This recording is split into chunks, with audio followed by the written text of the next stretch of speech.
You ever heard the saying, it takes money to make money? That is an old saying that does not really ring true anymore. When you think of building wealth, even if you start with absolutely nothing, it is incredibly easy and anyone can build wealth. And in today's video, we're going to be looking at 15 ways you can do that. Now, when you look at a majority of millionaires, 79% to be specific, are first generation wealth, meaning that they didn't come from trust funds, they didn't come from money from their parents. It is first generational wealth. So looking at our first one, having an abundance mindset. Now, this is something that I actually changed probably about 10 years ago. Really having the right state of mind is huge when it comes to building wealth. And a lot of people might not see it that way, but honestly, it is. When you think of money being at the root of all evil, the government is going to help you. Everything is going to be okay as long as you get your money. It makes it a lot tougher for you and a lot more difficult to build wealth unless you're thinking that good things are going to happen and you're going to have enough money to cover whatever expenses, which unfortunately, a lot of times when it does happen, magically you come up with some extra money and you do get everything covered. Number two, choosing a lucrative field or field that is essentially going to be earning money. When it comes to your paycheck, it is the number one biggest thing that you have to build wealth. The more money you make, and of course, living within your means, but the more money you make, the less that you spend, gives you the ability to invest, to grow wealth, to get the emergency fund, to pay down debt, whatever you need to. And of course, when you start looking at a lot of the trade services, a lot of those are coming back and they are coming back very, very ferocious. When you think of, having skilled trades, a lot of people don't want to go in there because it is hard work, it is physical work, and most people don't want to do that. They would rather have a job where essentially they don't have to work as hard as some of those other means. Now, of course, number three, like we said, living below your means.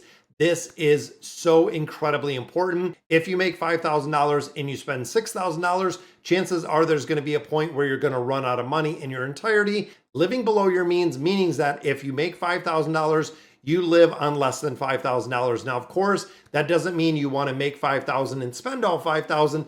It means you should dedicate upfront. And I really truly believe on paying yourself first. When you start putting 10 or 15% of that income away up front, remaining and living on the rest of it is what is going to be a game changer when it comes to building wealth really for the rest of your life. Number four, be willing to diverge from your culture. That is right, regardless of your background, it's very, very hard. That is the reason why historically they have said, when you look at your 5 or 6 closest friends, they can really determine exactly who you are. If you come from poverty, if you come from parents that didn't have much wealth, if you came from a place where there was not a lot of financial literacy, that's where you came from. That doesn't mean it is where you are going forward. It doesn't have to be you today. It doesn't have to be you going forward. You can do anything you want because it is entirely and it is all up to you at this point, regardless of where you started. Going forward is entirely up to you. Number five, getting an education. Now, of course, this could mean a lot of different things. It could be the formalized school, getting associates, a bachelor's, a master, going to trade school. There are a lot of certifications, even looking IT certifications, but even getting an education on something that could help you. Think of YouTube, think of, so many social media outlets that can educate you. If you want to do something, let's say editing videos, if you want to create a YouTube channel, you literally have hundreds of thousands, if not millions of hours of educational material for free. That is at your fingertips. If you're willing and wanting to learn a new language, learning a new trade, learning a new skill, improving on your current job, whatever it is, guys, there are so many places that you can get not only money to do it, but also the free education, including public libraries. There's a lot of things that are also through your community, whether it's, your city, your township, your state, whatever it is, programs to help educate yourself. And of course, this can be very beneficial when it comes to building that wealth, no matter what your background is. Number six, automatically pay yourself first. Just like we said, automatically and paying yourself upfront is the biggest thing. When you think about compounding interest, it is considered the 8th wonder of the world because if you start investing early, let's say at the age of 18, even if you're putting $20, $30, $50 away a month, that is going to compound, that is going to snowball for your entire life. When you start getting to retirement, even if you're putting away, let's say 15% when you start, by the time you're at retirement, they estimate $3 to $5 million in a retirement account. The thing is, majority of people don't start at 18. They usually start at about 35 to 40 when they really take retirement serious and they do really look to benefit their life. But putting it on autopilot, putting it very, very early in life will be again a game changer for the rest of your life. Number 7, have a source of reliable income. Now, of course, if you want to build wealth, you have to have income. That is really one of the biggest things. Now, also, when it comes to building income, having multiple avenues and multiple revenue streams, just like we have here on YouTube, this is actually a side hustle. It is something that I love doing, being able to educate you guys. And if you like the content that I'm putting out, please subscribe to the channel and let me know down below. But yeah, having multiple forms of income, whether it is interest income, whether it's dividend income, a job and a part-time job, a side hustle, whatever it may be, having a reliable and stable income is going to be, again, one of the absolute biggest things when it comes to building wealth. And of course, if you don't want to do the traditional method, number 8, starting a business. Now, starting a business, very similar to YouTube. The more investment that you put into it, the more time and effort you put into it, the more really that you put into it, you can get more out of it. You can get out tenfold, 100-fold. That is going to be much more, honestly, than any investment. And if it is something that you do truly love to do, like I do, it is absolutely so very rewarding.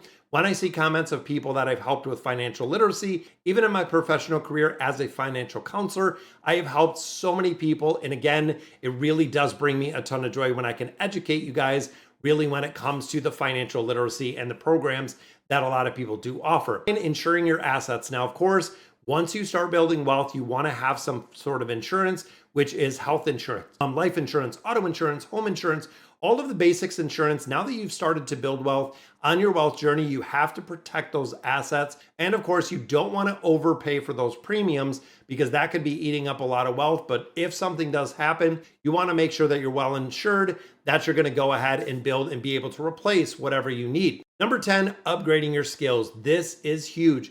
When you look at some individuals that are in jobs, if you're there, 3 to 5 years, 5 to 10 years, even 10 years plus, when is the last time that you really educated yourself to be the best in your field? When you're passed over for a promotion, when you don't get the raise that you want, how much time and effort did you go and really put into self-improvement? When you look at Coursera, when you look at YouTube, when you look at so many opportunities that we have out there, only thing that you have to dedicate and commit to is your time. That's it, guys. There's no monetary really limitation. A lot of people will sit around, they'll watch Netflix, they'll watch HBO, they'll watch a lot of TV. They'll do a lot of things that are not really beneficial for them, big picture. But when it comes to actually educating themselves and building themselves up, that is the point where they lack and they really don't focus on. Looking at number 11 of the 15 ways anyone can build wealth, diversifying your wealth.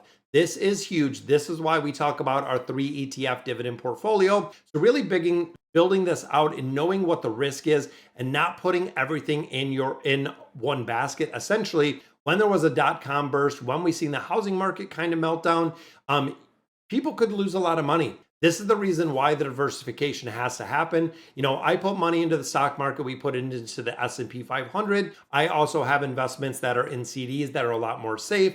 I also have investments that are in cryptocurrency, which of course kind of offset a lot of risk, but there is also a big return. Now, of course, really monitoring and knowing exactly where you are in the game and really in the building wealth scenario will let you know exactly where you should and how you should diversify when it comes to your portfolio. Number 12, avoiding the high interest debt. This is the absolute detrimental killer to Americans as we know it today. If you plan on getting rich, you can get rich very easily by eliminating debt, which is kind of interesting because putting out YouTube videos, you start to see trends with a lot of different things.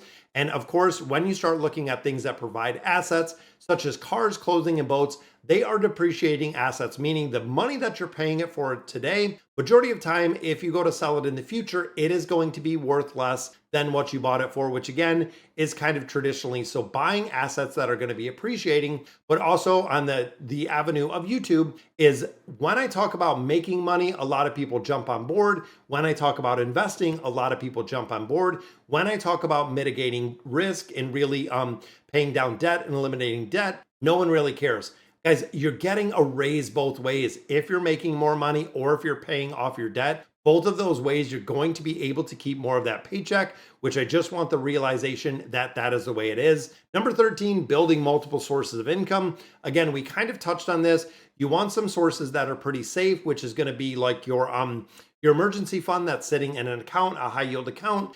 We have some links down below for a couple different ones, but definitely looking at like Robinhood and M1 Finance. They have some high yield accounts that you want to put it into. And then of course, investing, when you look at building wealth in general, investing is over 90% of the wealth generation we see in the United States is through investing. And then of course, I do keep some on the side, like I said, with some cryptocurrency, with some of more the high risk investments.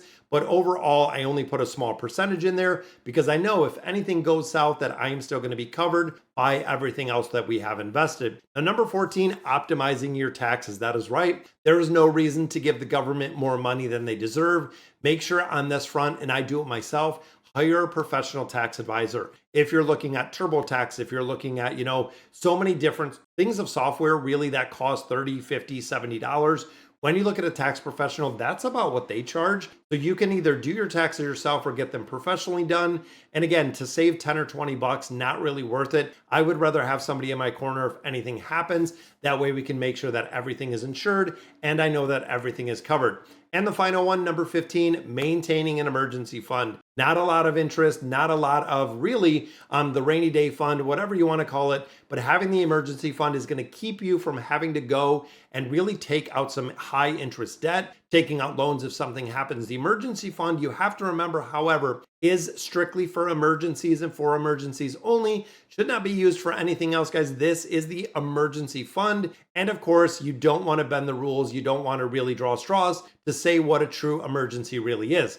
All right, guys, so that is going to do it for today's video. 15 ways anyone can build wealth. Let me know in the comments what you guys think. And as always, thank you guys for watching.